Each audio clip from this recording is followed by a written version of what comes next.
President Obama campaigned on the promise of change, but with an energy bill that threatens to cripple American businesses, and House Democrats proposing a tax on the rich to fund health care reform as well. Is he delivering the wrong kind of change? Yeah, joining us on the phone is the culture warrior himself on Fox and Friends this morning. Good morning, Mr. Bill O'Reilly. Hey, guys. How you doing this morning? Great. Doing well. So who is profiting in all of this? Who's going to profit the most from this climate bill? Well, on Monday, we broke a fairly significant story that the Obama administration would like you not to know, and that is that the cap-and-trade situation that they would like to pass into law really isn't going to do much for global warming, number one, because India, China, and Mexico won't participate. Right. And number two, because you basically have a system which is going to be gamed by big corporations like Goldman Sachs, General Electric. Mm-hmm. They've already bought into companies that are going to do the trades, and on each trade they'll get a commission. So Goldman Sachs, for example, paid nothing to the federal government in corporate tax last year, 2008. They made $2 billion. Mm-hmm. So where's Goldman Sachs when it comes to health care? Nothing. Zero. They don't pay in. Okay? So it then becomes a con. It's a cap and con.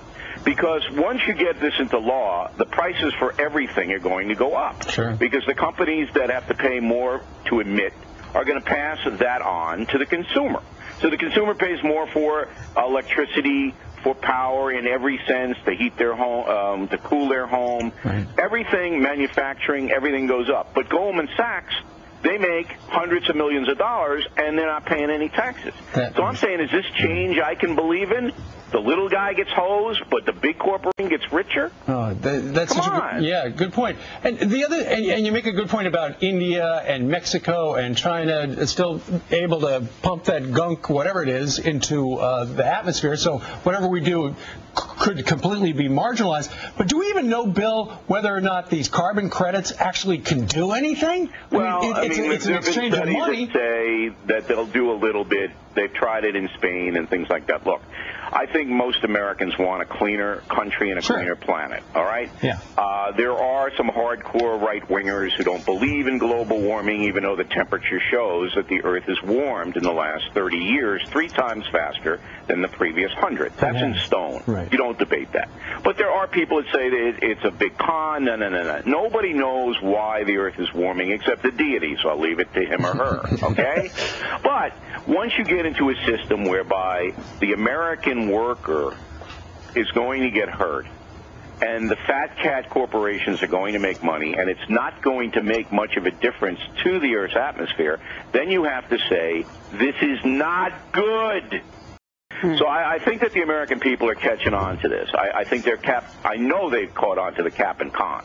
I know that, and I don't expect that to get passed, by the way.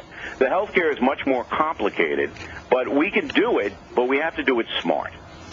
All right, well, it passed the House after Michael Jackson died, so we'll have to see what the Senate does with cap and trade as well as health care. Yeah, I know it passed the House, but it's not going to get through the Senate. I would be stunned if it does. Yeah. Because then you're going to be able to, in the next election, hold these people accountable. Ladies and gentlemen, the king of cable, Bill O'Reilly. Check him out 8 o'clock Eastern time right now, right here on the Fox News Channel. Bill, thanks very much. Guys. Go back to your oatmeal.